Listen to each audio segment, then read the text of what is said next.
এক বাড়িতে আগুন লাগছে। আগুন লাগার পর একজন পর্দানসীন নারী, যিনি বোরকা মেনটেন করতেন, পর্দা মেনটেন করতেন, তিনি ওই বাড়িতে ছিলেন। তিনি আগুন লাগার পর স্বর্ণ গহনা যেগুলা দামি জিনিসপত্র ছিল এগুলো সব একত্র করেছেন, করে তিনি বাড়ি থেকে বের হবেন। এই অবস্থা তাকায় দেখেন যে বাহিরে পুরুষরা আগুন নেভানোর কাজ করছে।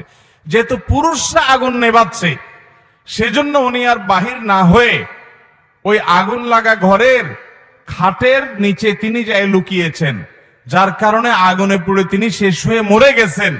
এই যে পর্দা করতে গিয়ে তিনি নিজের জীবনটাকে পর্যন্ত শেষ করে দিয়েছেন। পর্দা যারা করে তারা কত খারাপ, কত বাজে। এ হলো গল্প, এ হলো আপনার গল্পের নামে পর্দার বিদ্বেষ আমার সন্তানকে শেখানো হচ্ছে। ভাইরা আমার, আচ্ছা আপনি আমাকে বলেন, কোন বাড়িতে যদি আগুন লাগে, কোন নারী যদি সে আগুনের মাঝখানে পড়ে যায়, পুরুষরা আগুন নেভাচ্ছে, এই অজুহাতে কোন মুসলমান নারী বের হবে না?